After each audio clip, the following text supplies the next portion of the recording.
This conference will now be recorded.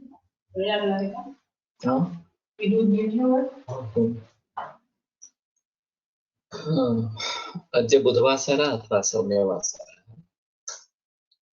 Ashwin Purnima एवं प्रतिपदा च कृष्ण प्रतिपदा च दिनांक 20 अक्टोबर 2021 चरक विमासन अध्याय 2 शंखं चक्रं जलौकान्दतमृतघटं चारुदोषश्चतुर्भिः सूक्ष्मस्वच्छातिरुद्यांशुकपरिविलसन् मौलिमं भोजनेत्रं कालाम्भोधोज्ज्वलाङ्गं कटितटविलसच्चारुपीताम्बराढ्यं वन्दे धन्वन्तरिं तं निखिलगतवनः प्रौढदावाग्निरीलं ब्रह्मणो हि समारब्धाम् आत्रेयाद्येषु पूजिताम् अस्मदाचार्यपर्यन्तां वन्दे गुरुपरम्पराम् आयुर्वेदरतं वन्दे माधवाख्यं महागुरुम् आयुर्वेदामृतं सर्वं शिष्येभ्यो यः प्रदत्तवान् द्रष्टाज्ञानी दृष्टकर्मा कृतकर्मा तथैव च अध्यापको विश्वश्रेष्ठो महान् संशोधकस्तथा गुणैरेतैः समुदितैः यत्कार्यं कृतनोद्दितः समृद्ध्यर्थं हि कार्यस्य वयं नु प्रयतामहे सरस्वत्यै नमो यस्याः प्रसादात् पुण्यकर्मभिः बुद्धिदर्पणसङ्क्रान्तं जगदध्यक्षमीक्षते आत्रेयं प्रथमं वन्दे आयुर्वेदजगद्गुरुम् आयुर्वेदामृतं सर्वं गृहीत्वा हि सुरेश्वरात् अग्निवेशादिकेभ्यो यत् प्रयच्छति सप्तमः प्रथमं तन्त्रकर्तारम् अग्निवेशं नमाम्यहम्।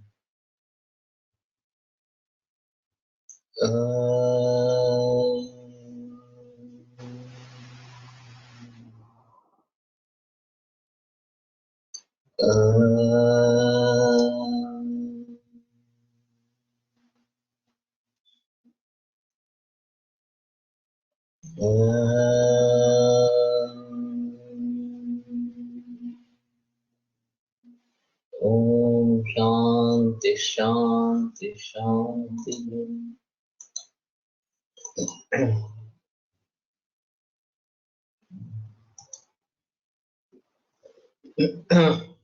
तत्र वातः शूल आनाह अंगमर्द मुखशोष मूर्छा ब्रह्म अग्निवैषम्य पार्श्वपृष्ठकटिग्रह शिराकुंचन स्तंभनानि करोति। पित्तं पुनः ज्वर अतिसार अंतर्दाह तृष्णा मद ब्रह्म प्रलोभनानि श्लेष्मा तो छर्दि अरोचक अविपाक शीत ज्वर आलस्य गात्र गौरवाणी। तो उन दोषों से उस प्रकार के लक्षण निर्माण हो जाते हैं और उन्हें अवकाश नहीं मिलता, इसलिए वो अंदर में घुस जाते हैं और फिर अपने अपने लक्षणों को व्यक्त इस प्रकार के करते रहते हैं। तो ये अगर होता है तो भी ये एक्यूट कंडीशन है। और हाँ, ये भी मैंने बताया था एक्चुअली। लेकिन ज्यादातर लोगों में ऐसा होता है कि ये संप्राप्ति बनती रहती है और धातुओं का निर्माण ही गलत तरीके से होने लगता है। तो ये बात सबसे महत्वपूर्ण है। और खास करके जहाँ एनाटॉमिकल चेंजेस हो जाते हैं वहाँ ये बात समझ लेनी है कि केवल ये दोष के स्तर पर नहीं हुआ है, ये धातुओं के स्तर पर हुआ है। और इतने गहराई में धातु क्यों गए, ये एक बार सोचने का इस प्रकार का रहता है। ये परिणमन की प्रक्रिया ही पूरी बिगड़ जाती है। ये इसमें एक अहम मुद्दा इस प्रकार का। न च खलु केवलम् अतिमात्रमेव आहार राशिम् आमोप्रदोषकरम् इच्छन्ति, अपि तु खलु गुरुरूक्ष शीत शुष्क द्विष्ट विष्टम्भि विदाह्य अशुचि विरुद्धानाम् अकाले च अन्नपानानाम् उपसेवनम्। तो ये भी आम के कारण है। काम क्रोध लोभ मोह ईर्षा री शोक मान उद्वेग भय तपनसा वा यदन्नपानम् उपयुज्यते तदपि आममेव प्रदूषयति। तो ये जो मानसिक भाव है उनके जरिए भी अगर उस समय में अन्नपान का प्रयोग किया जाए तो वो भी आम ही निर्माण करता है। तो ये एक अहम मुद्दा है कि हमारी चित्तवृत्ति हमेशा प्रसन्न होनी चाहिए। खाना खाने तो समय समय तो होनी ही चाहिए, लेकिन बहुत बार ऐसा होता है कि गुस्सा करना या फिर निंदा करना, ये बातें होती रहती है खाना खाते समय भी, और वो किसी के लिए भी अच्छी नहीं है। तो हमें सजग होकर इसके बारे में थोड़ा देखना पड़ेगा। और जो मूल वचन है डॉक्टर आंगे द्वारा, उसके लिए तो ये आवश्यक है, लेकिन वैसे धातुओं के स्तर पर और महाभूतों के स्तर पर तो वचन चालू ही रहता है। ऐसा नहीं है कि उसका कोई समय है पर्टिकुलर। तो हमारी चित्तवृत्ति अगर प्रसन्न न हो तो उस परिवर्तन में भी बाधा आएगी और ये आम बनेगा और ये ज्यादा कष्टदायक इस प्रकार का रहेगा। मालूम नहीं को क्यों आ रहा है।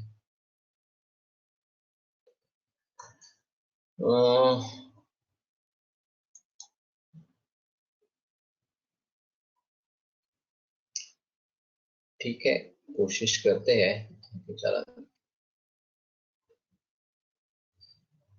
तो ये बात ध्यान में रखनी है कि इस प्रकार से चित्तवृत्ति का प्रसन्न होना ये सभी के लिए सभी काल में आवश्यक है। कैसी भी स्थिति हो, फिर भी मन के ऊपर काबू रख के चित्तवृत्ति प्रसन्न हो, इस प्रकार की स्थिति होनी चाहिए, और वो सभी के स्वास्थ्य के लिए अच्छी है। अगर एक आदमी भी इस प्रकार से गुस्सा करने लगा या और कुछ करने लगा, तो न केवल उसके ऊपर उसका परिणाम होता है, बल्कि सभी लोगों पर उसका परिणाम हो जाता है और सभी का स्वास्थ्य बिगड़ता है। तो ये काम, क्रोध, लोभ, मोह, ईर्ष्या, ये सभी जो है वो टालने ही चाहिए, या उनको कम से कम काबू में ही रखना चाहिए, तभी सभी का स्वास्थ्य बना रहे। भवती छात्र मात्रयाप्य अभ्यवृतं तथ्यं चान्नं न विद्यते चिंता शोक भय क्रोध दुख शय्या प्रजागरै। तो योग्य मात्रा में खाया गया भी अन्न और पथ्य अन्न चिंता शोक भय क्रोध दुख शय्या प्रजागर, ये कारण अगर है तो उसका पचन नहीं होता।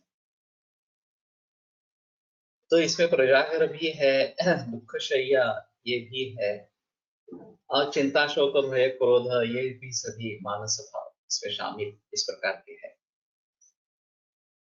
तो इन सभी से हमें बचना है और भली भांति पचन हो, इसलिए प्रयास करने हैं। तम द्विविधम आम प्रदोषम आचशक्ति विशेषः विसूचिकाम अलसपेच। तो ये दो प्रकार का आमदोष कहलाया जाता है वैद्यों के द्वारा, एक विसूचिका और दूसरा अलसता। तत्र विसूचिकाम ऊर्ध्वम अधश्च प्रवृत्ताम अदोषाम यथोक्त रूपाम विद्या। तो ऊर्ध्व अध मार्ग से प्रवृत्त दोष नहीं है, अन्न जो है वो ज्यादा दिया गया वो प्रवृत्त होता है, और यथोक्त रूप की जैसे लक्षण बताए उस प्रकार के होंगे। तयोरपि हि दोषः अप्रवर्तमानत्वात् अलसीभूता एव भवति।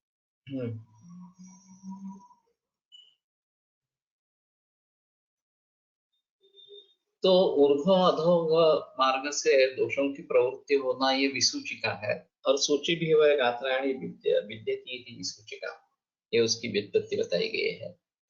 दुख शय्या है कि दुख आणि शय्या है, नहीं दुख शय्या,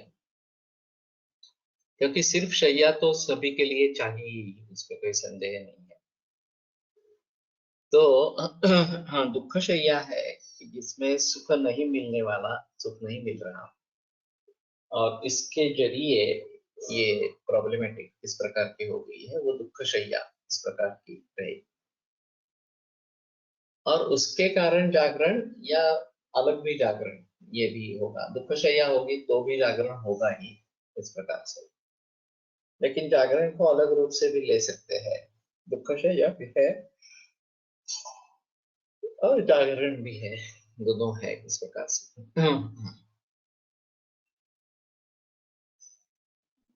अलसकम् उपदेक्षामः दुर्बलस्य अल्पाग्नेः बहुश्लेष्मणः वातमूत्रपुरीश वेगविधारिणः। तो अगर दुर्बल व्यक्ति है, अल्पाग्नि है, बहु कफ है उसमें और वातमूत्र पुरुष इन वेगों का धारण करने वाला है। स्थिर गुरु बहु रूक्ष शीत शुष्क अन्न से बिना, और ये स्थिर गुरु बहु रूक्ष शीत शुष्क इस प्रकार का अन्न जो सेवन कर रहा है।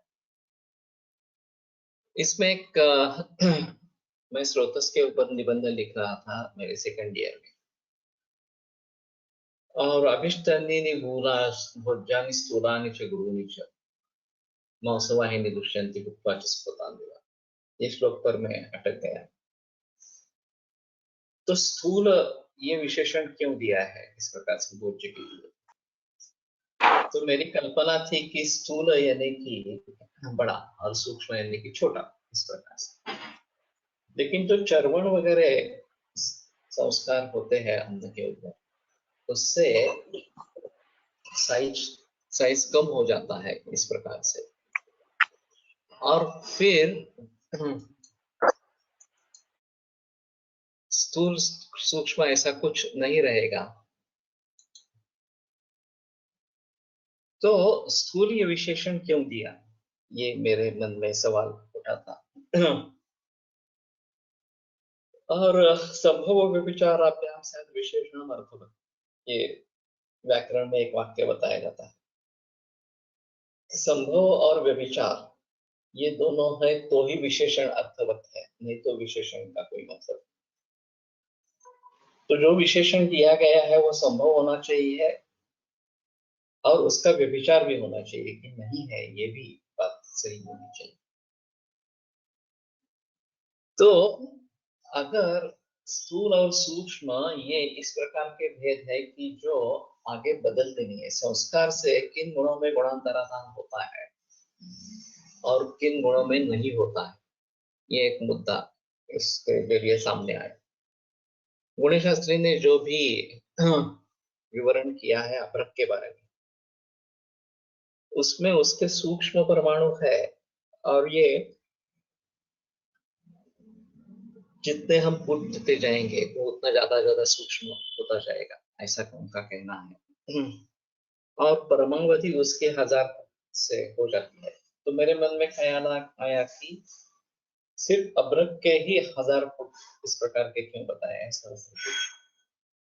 बाकी धातुओं के नहीं, और 1000 ही क्यों, 2000 5000 क्यों नहीं, ये दूसरा सवाल।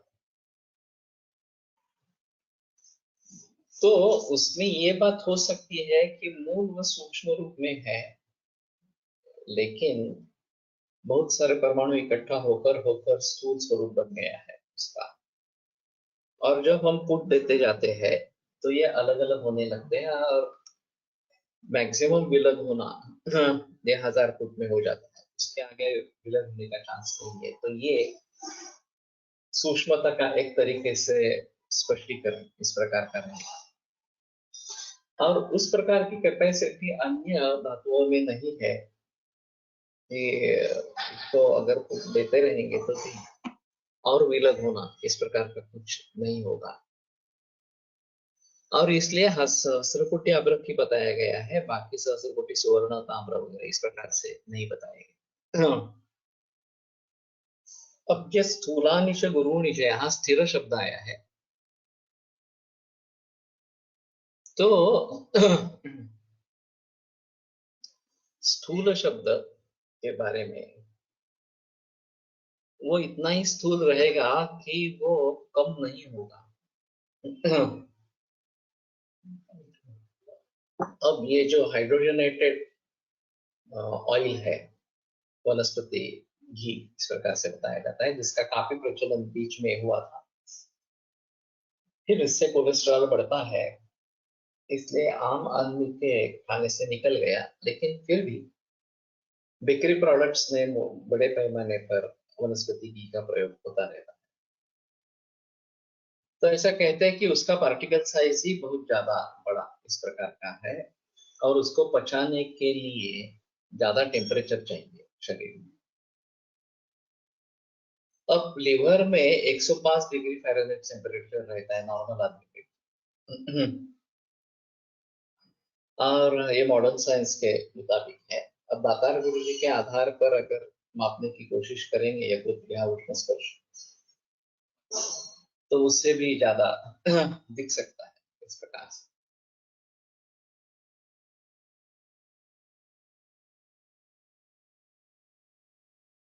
इसलिए इनका नित्य सेवन उपयुक्त नहीं है। सेवन ही उपयुक्त नहीं है, लेकिन करेंगे तो भी एक आध बार कभी करेंगे तो ठीक है। नित्य सेवन करना आरंभ करेंगे तो ये तकलीफ वाली बात इस प्रकार की हो। तो ये स्थूल के बारे में जैसे वहां पे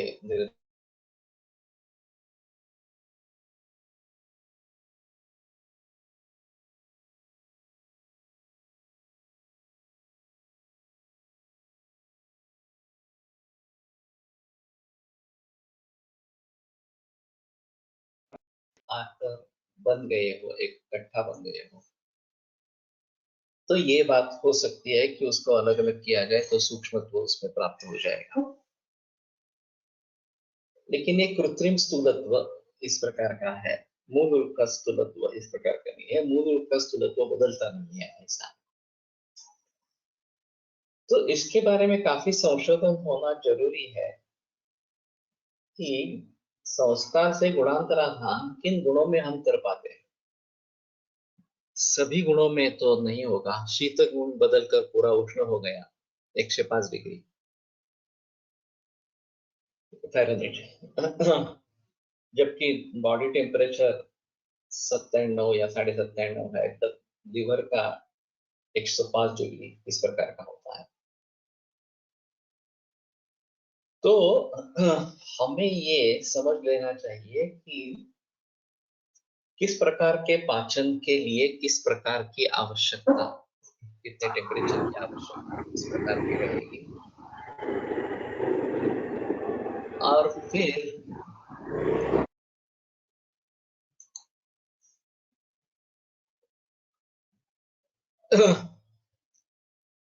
ये बड़ा विषय रहेगा कि किन गुणों में परिवर्तन होता है। गुरु और लघु में होता है, उसके बारे में कोई संदेह नहीं है, लेकिन गुरु लघु को छोड़कर किन किन अन्य गुणों में परिवर्तन हो सकता है, ये थोड़ा देखना चाहिए।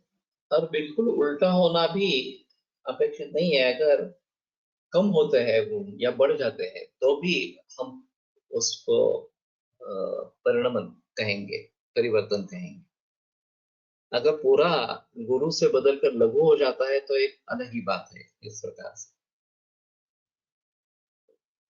तो ये बात ध्यान में रखनी चाहिए। तद अन्नपानम अनिल प्रपीड़ितम श्लेष्मणाच विबद्ध मार्ग। तो ये जो अन्नपान है ये अनिल प्रपीड़ित इस प्रकार से बात पीड़ित होता है। श्लेष्मणाच विबद्ध मार्ग, और कफ से उसका मार्ग बंद हो जाता है।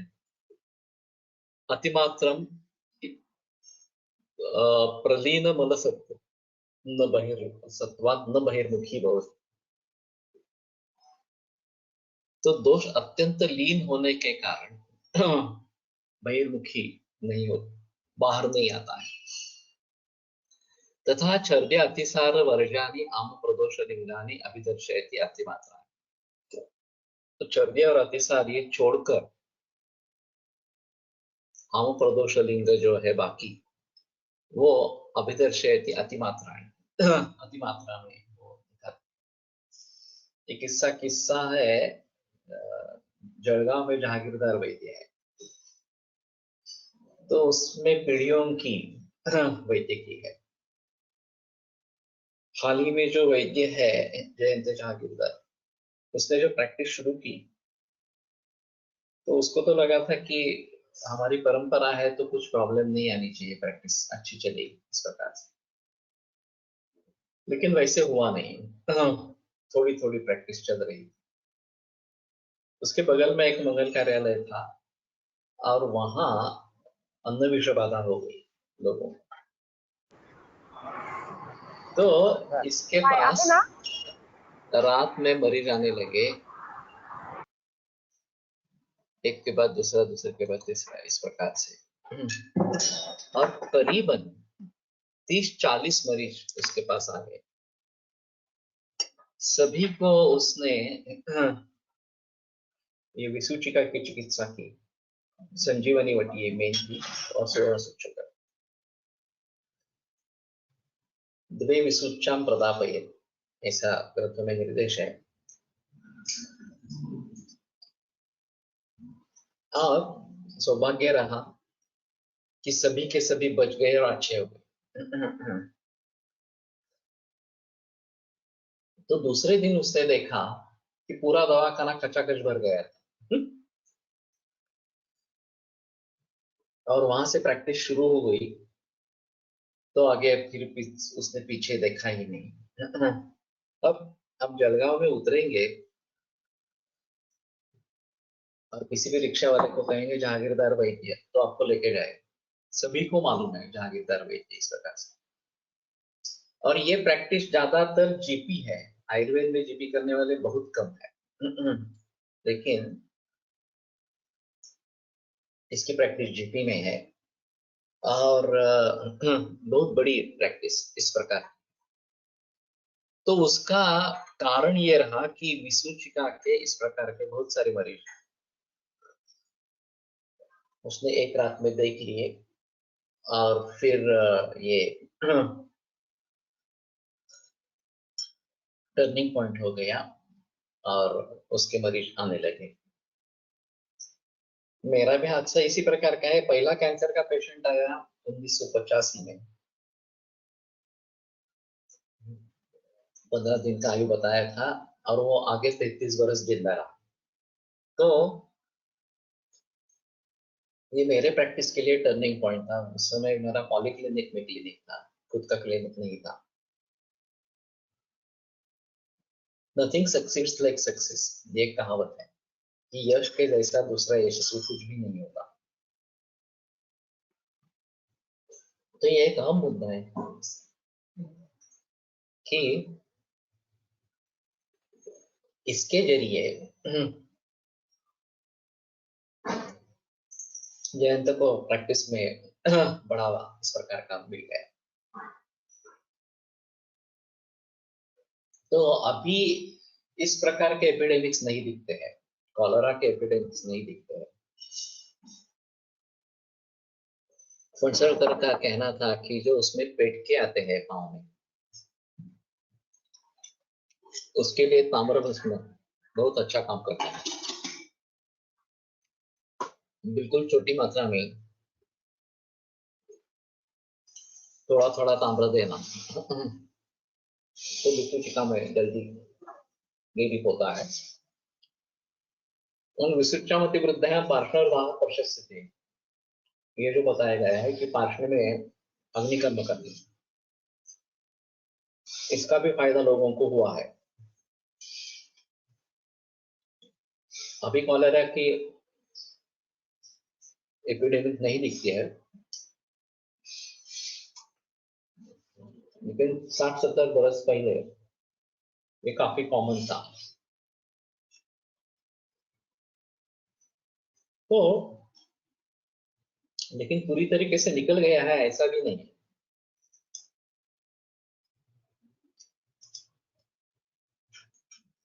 चार पांच बरस पूर्व धनंजय कुलकर्णी को कॉलेरा हुआ, अहमदाबाद में गया था लेक्चर देने के लिए।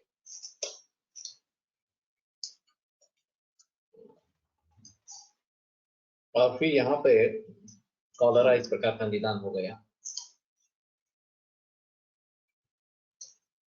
उसके कुछ फ्लोटिंग टेस्ट करके है, मुझे मालूम नहीं उसके बारे में क्या है, लेकिन उसके आधार पर बताते हैं। और दीनानाथ में डायग्नोसिस हुआ था। कहने का तात्पर्य अर्थ ये है कि इन सभी इंफेक्शियस डिसीजेस पर हमने काबू पा लिया है, ऐसा मॉडर्न मेडिसिन अभी कहती है। और खास करके वैक्सीनेशन के जरिए ये हुआ है इस प्रकार से।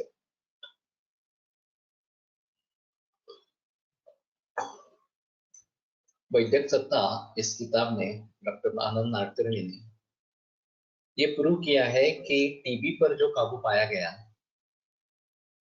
वो मेडिसिन के जरिए नहीं, अमेरिका के आर्थिक संपन्नता के आधार पर ही टीबी पर काबू पाया गया। जब तक वैक्सीनेशन आया टीबी का, तब तक इसका ऑकरेंस रेट 75% से 12% तक नीचे आ गया। तो वैक्सीनेशन का उसमें रोल नहीं है। कहने का तात्पर्य से ये है कि अगर हम स्वास्थ्य के नियमों का पालन करेंगे और हमारी प्रतिकार शक्ति अच्छी रहेगी, तो इन्फेक्शियस और नॉन इन्फेक्शियस दोनों प्रकार के डिसीजेस से खतरा नहीं है, रोगों से खतरा नहीं है। लेकिन अभी प्रचार प्रसार इतना हो रहा है वैक्सीनेशन के बारे में कि लोगों की मति भ्रष्ट हो जाती है। और सच्चा क्या है ये देखते नहीं है। सच क्या है ये देखते नहीं है। अब एक बीच में व्हाट्सएप ग्रुप पे Indian doctors for truth, allopathy के डॉक्टर्स के द्वारा एक बयान पंतप्रधान मोदी जी को दिया गया था और उसमें वैक्सीनेशन बंद करो, ये स्थगित करो, इस प्रकार का एलोपैथी के डॉक्टर्स ने बयान दिया। इसका कुछ आगे हुआ नहीं है, अलग बात है। उनका भी नहीं मानते हैं तो हमारा मानने की कोई गुंजाइश ही नहीं है। लेकिन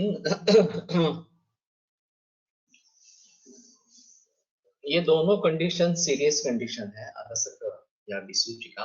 विसूचिका तक तो नहीं देखते हैं, आलसक के भी वैसे नहीं दिखाई देते हैं इस प्रकार से।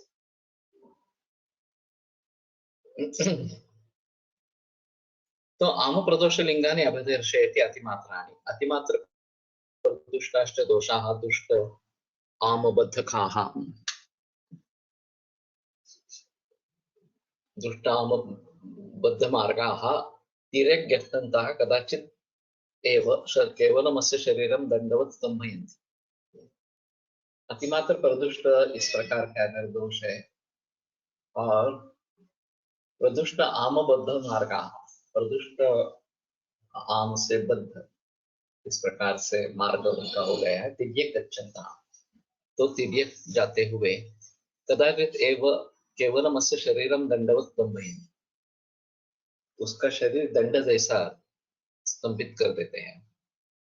ततस्तम दंडकालसकम असाध्य मृग, तो उस दंडकालसक को असाध्य इस प्रकार से कहते हैं। अभी मैंने तो इस प्रकार के मरीज देखे नहीं है दंडकालसक इसको कहा जाए इस प्रकार से, लेकिन एक दूसरा मरीज मैंने देखा था दंडक जैसा।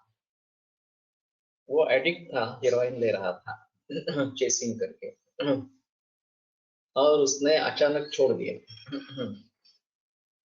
तो बहुत बेचैनी हो रही थी, शरीर इस प्रकार का दंड जैसा ताट हो गया था। और मैं पॉलिक्लिनिक में था, रात 8 बजने वाले थे कि उसके पिता दौड़ते दौड़ते क्लिनिक में आए। उन्होंने बताया कि ऐसा ऐसा है, कुछ कर सकते हैं क्या। तो मेरी तो पहली ही केस थी, तो मैंने कहा ठीक है मैं दवाइयां देता हूँ और मुझे कल बता देना कैसा है क्या है। तो ये एक तो विषय है एडिक्शन, इस प्रकार से ये समझकर विषय में कुछ देना चाहिए, इसलिए दशांक चूर्ण मैंने दिया था। उसका धुआं घी डालकर उसका दूर निकाले और उसका सेवन करने के लिए कहे। और भीतर लेने के लिए ताप्यादी लोग अप्रक ऐसा कुछ दिया था और सारस्वत अरिष्ट अनुपान बताया था। मैंने पहली बार 6 चम्मच सारस्वत इस प्रकार का बताया। इसमें व्यवाही विकासी गुणधर्म जरूरी था, तो आसवारिष्ट व्यवाही विकासी गुणधर्मों वाले हैं। और मैंने कहा कि अगर जरूरत पड़े तो पूरी रिपीट करो। तो उन्हें पहली पूड़ी दे दी तो वो थोड़ा शिथिल हो गया। थोड़ी मन की अशांति कम हो गई। 2 घंटे के बाद फिर से वही अटैक आया, तो इन्होंने फिर से रिपीट की पूरी। फिर थोड़ी देर के लिए राहत मिली, फिर एक बार ये इस प्रकार का दंडक हुआ। तीसरा डोज गया और वो तीसरा डोज डालने के बाद वो सो गया तो सुबह ही हुई। तो 18 चम्मच सारस्वत अरिष्ट उसके शरीर में गया। अभी ये व्यसन मुक्ति केंद्र जो है, डी एडिक्शन सेंटर, वो तो एलोपैथी द्वारा चलाए जाते हैं और इन प्रकार के मरीजों को वहां पे एडमिट किया जाता है और ज्यादातर सीडेशन का प्रयोग होता रहता है। तो अगर हमारे तरीके से इसमें कुछ करना है तो थोड़ा देखना पड़ेगा। ज्यादा काम किसी ने किया नहीं है आयुर्वेद की दृष्टि से डी एडिक्शन के बारे में। उस वो तो युवा था, 18-20 वर्ष का युवा था, लेकिन उसका निर्णय निश्चय टिक नहीं पाया। 1 हफ्ते तक वो अच्छा रहा, उसने ये फिर से चेसिंग नहीं किया। फिर हफ्ते बाद वो फिर से उस व्यसन में चला गया। तो कहने का तात्पर्य अर्थ है कि दंडक, ये जो लक्षण यहाँ पे बताया गया है वो इस प्रकार के व्यसन मुक्ति से, अचानक व्यसन छोड़ने से भी हुआ था, एडिक्शन छोड़ने से। और उसकी भली भांति चिकित्सा हो पाई थी उस समय में। तो ये बात ध्यान में रखनी है। विरुद्ध अध्यक्षना जीर्णशीलिनः पुनः आमदोष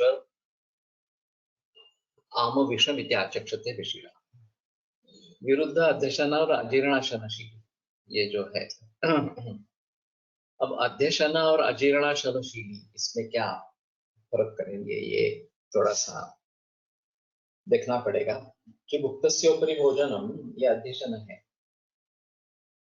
और पहला अन्न जीर्ण नहीं हुआ है और फिर दूसरा अन्न ले गया है अजीर्णाशन। तो अध्यक्षन एक के बाद एक खाते रहते हैं, तो ये अध्यक्षन इस प्रकार का करेंगे।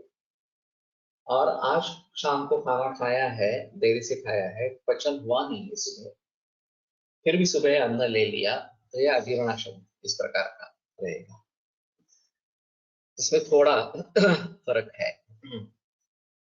और ये शीलिना, अजीर्णाशन शीलिना, इस प्रकार का जिसका सातत्य से सेवन है, पुनः आमदोषम आम विषम आचर्षते। ये आमदोष को आम विष इस प्रकार से कहते हैं। विषयः विष सदृश लिंग तत्परम असाध्यम आशुकारित्वात् विरुद्धोपक्रमत्वाच्च। तो विष सदृश लिंग उसमें होते हैं और ये परम असाध्य इस प्रकार का है। एक तो आशुकार्य है विष होने के कारण, और विष के लिए शीत उपचार चाहिए, आम के लिए उष्ण उपचार चाहिए, दोनों भी उपचार से नहीं होते हैं, तो ये विरुद्ध उपक्रम इस प्रकार का हो जाता है। तो एक्यूट कंडीशंस वास्तव में कम दिखते हैं, लेकिन इस प्रकार से दीर्घकाल अजीर्णाशन हिस्ट्री होने से एक धातुओं के निर्माण की प्रक्रिया ही बिगड़ जाती है और पूर्वेण अपक्वेन उत्तरेण आहार से उपसर्जन, इस प्रकार से पहला अपक्व है और दूसरा उसमें मिल गया। तो जो धातु बनते हैं वही अपक्व इस प्रकार से बनते हैं, पूरी तरीके से तैयार नहीं होता है। मैंने ल्यूकीमिया के बारे में कहा था कि डब्ल्यूबीसी काउंट कितना भी बढ़ जाता है तो ये 1 लाख 2 लाख 3 लाख 4 लाख कुछ भी हो सकता है। मैंने भी 4 लाख डब्ल्यूबीसी काउंट वाले मरीज देखे। तो ऐसी हालत में डब्ल्यूबीसी इतना बढ़ गया है तो प्रतिकार शक्ति अच्छी होनी चाहिए, ऐसी बात नहीं है। डब्ल्यूबीसी बढ़ा है लेकिन प्रतिकार शक्ति कम है, क्षीण, यही देखा जाता है। तो उसमें गुणवत्ता नहीं रही, संख्या के हिसाब से ज्यादा रहेगा लेकिन गुणवत्ता नहीं रहेगी इस प्रकार से। और फिर इन सभी के बारे में थोड़ा गहराई में जाकर सोचना पड़ेगा कि इस प्रकार के मरीज आते हैं तो डब्ल्यूबीसी की बढ़ोतरी होना, ये कफ सदृश घटक का शरीर में बढ़ोतरी होना, और ये विकृत ओज इस प्रकार का है। प्राकृतस्थ बलम श्लेष्मा विकृतो मल उच्चते, ये मल स्वरूप इस प्रकार का है, तो उसको बाहर निकाल देना चाहिए। लेकिन कंडीशंस कैसे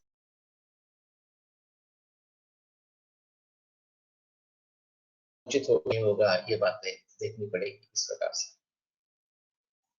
तो एलोपैथी में तो केमोथेरेपी दी जाती है। बहुत सारे लोगों में टेम्पररी रिमिशन आ जाता है, लेकिन ये बार बार बिगड़ता रहता है, और फिर ये तकलीफ वाली इस प्रकार की बात होती है, और बहुत ही कम लोग बच पाते हैं, ज्यादातर मृत्यु ही होती है। तत्र साध्यमामं प्रदुष्टम अलसीभूतम उल्लेखेत आदौ पायेत्वा सवलवर्णम उष्णम वा। तो साध्य अगर आम है, प्रदुष्ट है, अलसीभूत वहां पे पड़ा हुआ इस प्रकार का है, तो सलवण उष्णम वारी, सलवण उष्ण जल देकर उसको निकाल देना चाहिए। उल्लेख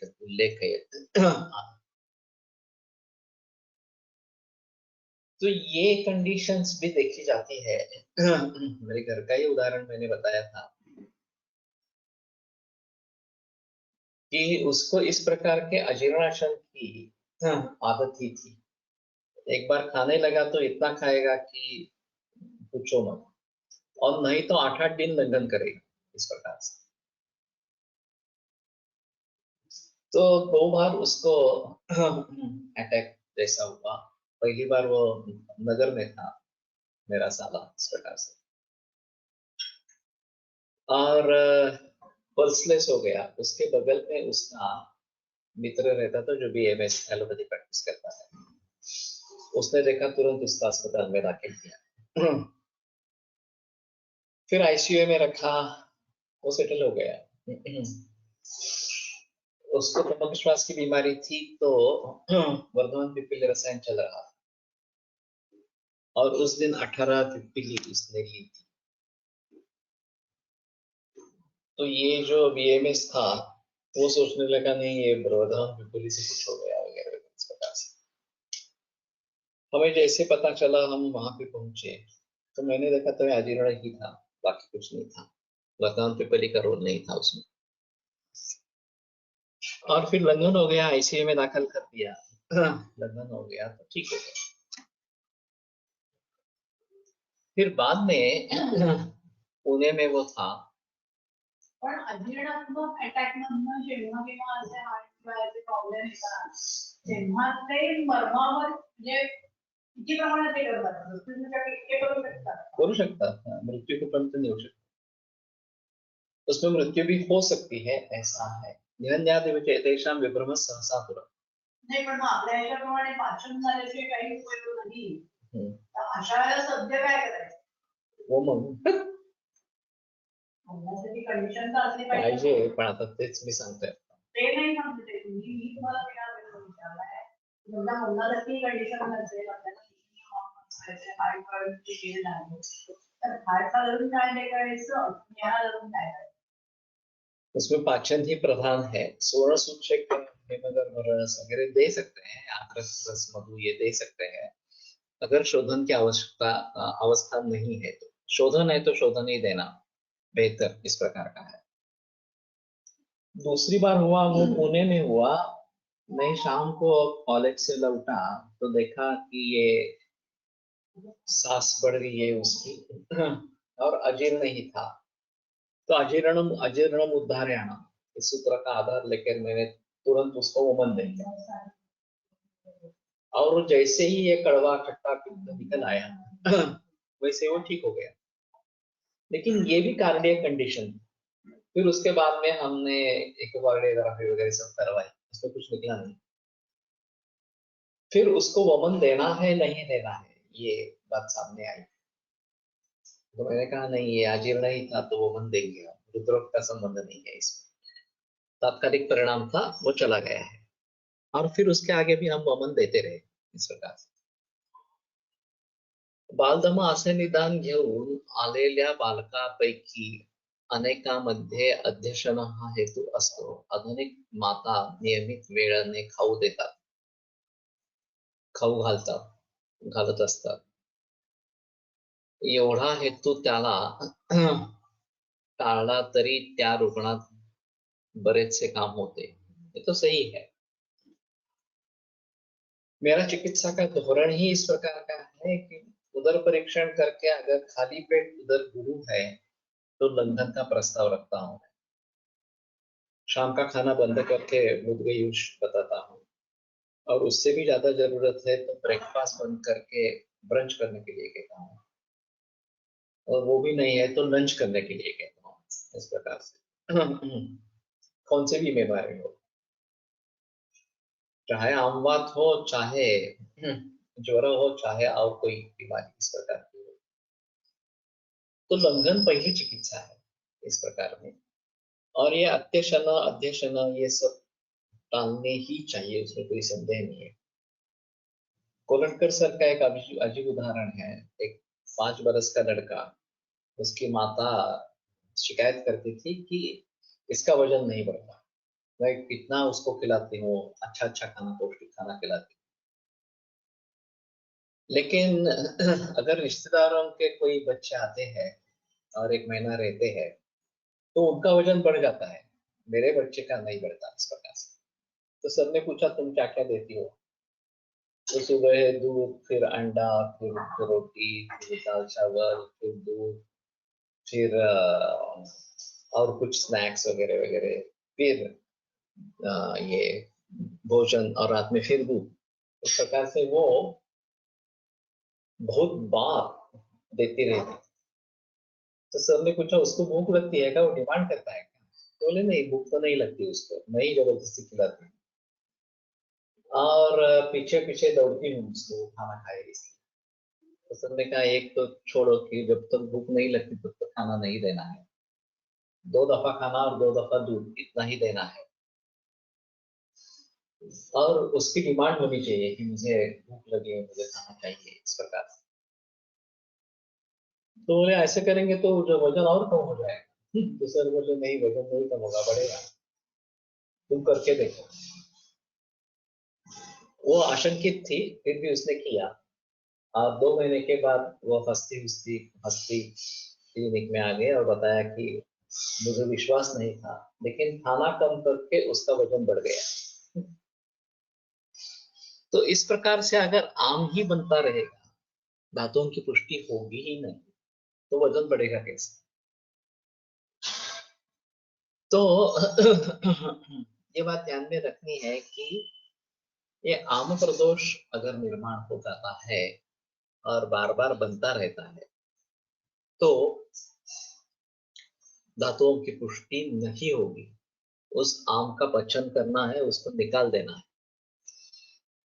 तो सलवण उष्णम वारी अगर उस समय में हो सकता है तो सलवण उष्ण इस प्रकार का जल दे देना है. मैंने एक क्लिनिक में ये प्रयोग किया था. तेज बुखार था, 102 103 इस प्रकार का बुखार था, और सद्यो मुक्त से संजाते ज्वरे सामय विशेषता. ये क्लिनिकल कंडीशन जो बताई गई है ज्वर में वमन देने की, वमनमो वनानस्य शस्ता, तो बिल्कुल सही थी. शाम का समय था, शाम 7 बजे की बात है.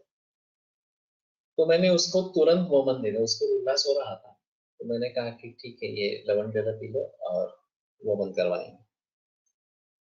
और जैसे ही वमन हुआ, बुखार तुरंत उतर गया. हाँ. और फिर आगे ज्यादा मेडिसिन देने की भी जरूरत नहीं पड़ी.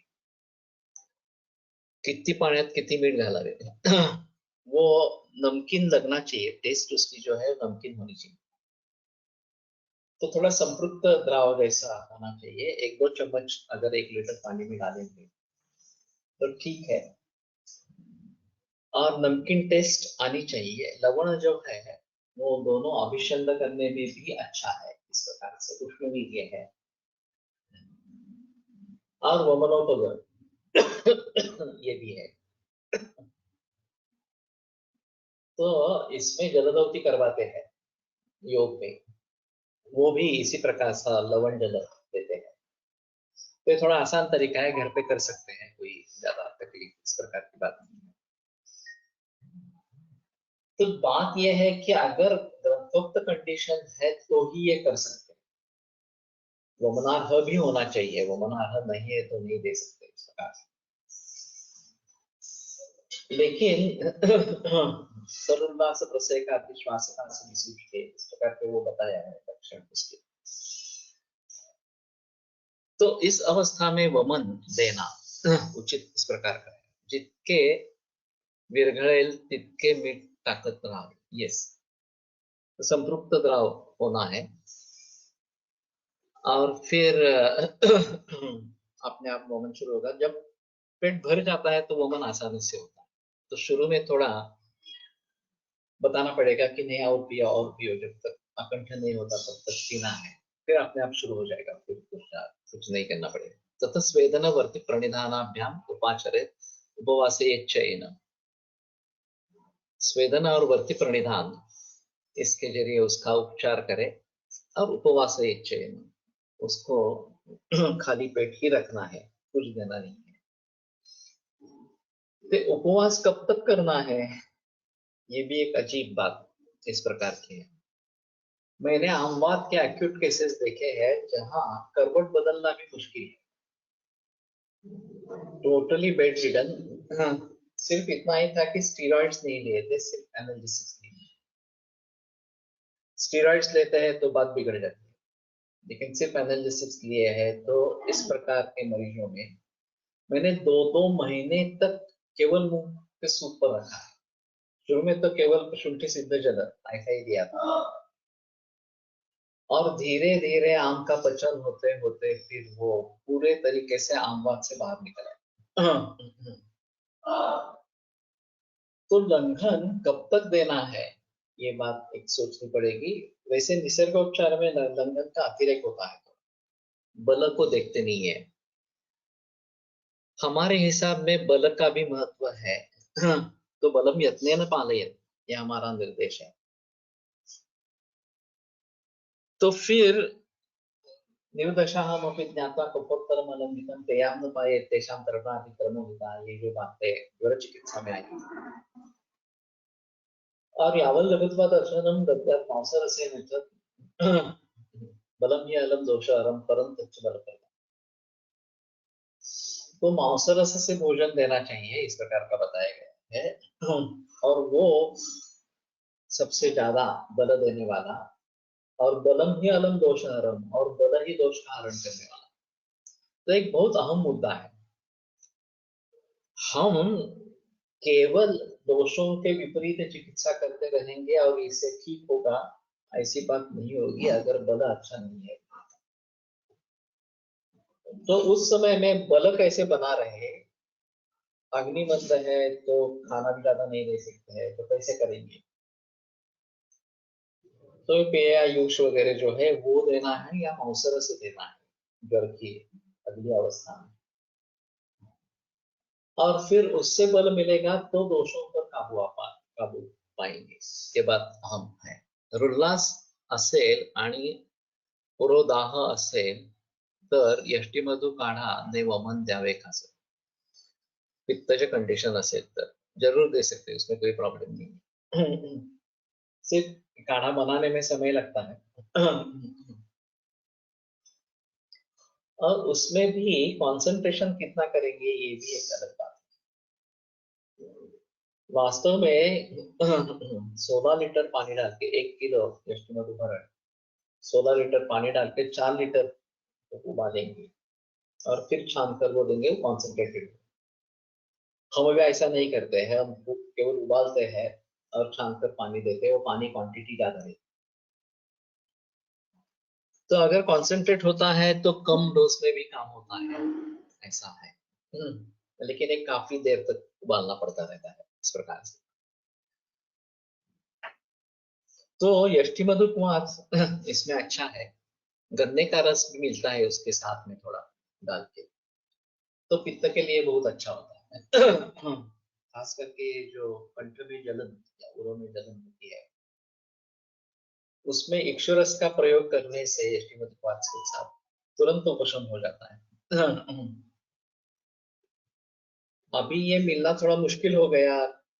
ये गन्ने का रस बेचने वाले जो है वहीं पे सोते हैं जनरली, उनको जगाना पड़ता है सुबह जाकर कि हमें गन्ने का रस चाहिए 1 लीटर 2 लीटर इस प्रकार से। पहले दिन बता के रखेंगे तो ज्यादा अच्छा इस प्रकार का रहेगा। लेकिन इक्षुरस के साथ गन्ने का रस देने से पित्त में काफी राहत मिल जाती है। केवल यष्टिमधु क्वाथ का भी प्रयोग कर सकते हैं और रियली क्वाथ बनाएंगे तो थोड़ा ज्यादा अच्छा इस प्रकार का रहता है। फांट चलता है, उसमें कोई प्रॉब्लम नहीं है, लेकिन वो सौम्य है ज्यादा।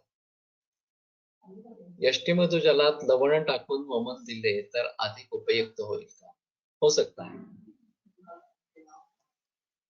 हीनवेग कणाधात्री सिद्धार्थ लवणोदकैः वमित पुनः पुनः इस प्रकार का बताया। हीनवेग अगर है तो लवणोदक बताया गया है। कणाधात्री सिद्धार्थ लवणोदकैः ये जो बात बताई है पित्त धात्री और लवण इस प्रकार ये डालकर देंगे तो ज्यादा अच्छा इस प्रकार का रहेगा। लेकिन ये तारतम्य से है सभी बातें जो है वो। तो स्थिति को देखकर क्या करना है क्या नहीं करना है ये बात समझ लेनी चाहिए। तो इसमें यष्टि मधु में लवण डाल के दे सकते हैं। मदन मधु का लंबा निम्बपिंडी विशाला वगैरह इस प्रकार में मधु मधु को भी है और लवण भी है। मधु लवणम त्रिवृता निरुहा विशाला तपसकटकमूर्वा देवदाली कर्मिन्नं विदधनं कृता कोशवस्ते परंजना कणलवण विषय कणलवण वशालेला ये मोहम्मद को इस प्रकार का होता है। तो दोष के हिसाब से देखा जाए तो यष्टि मधु वात और पित्त दोनों के लिए अच्छा है।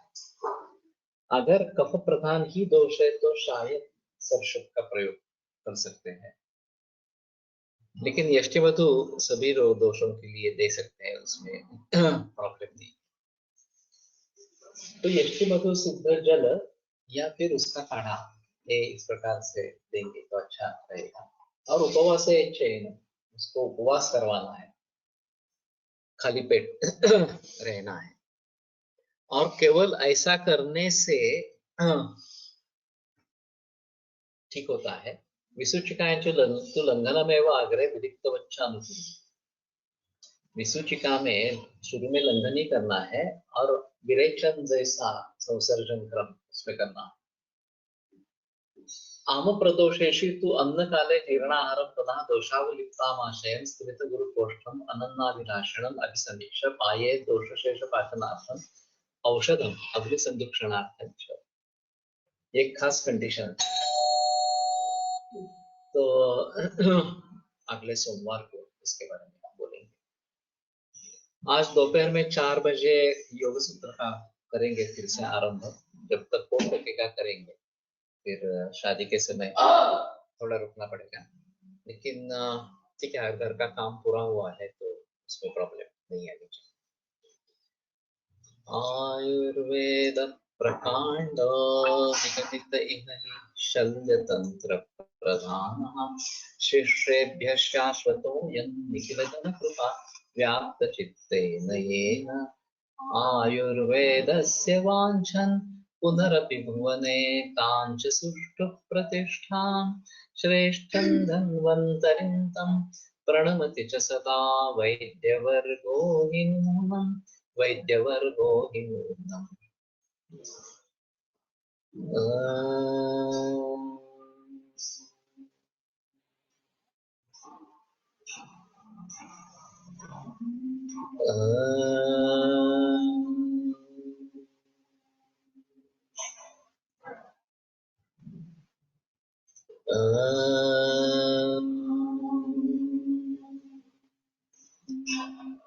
ओम शांति शांति शांति।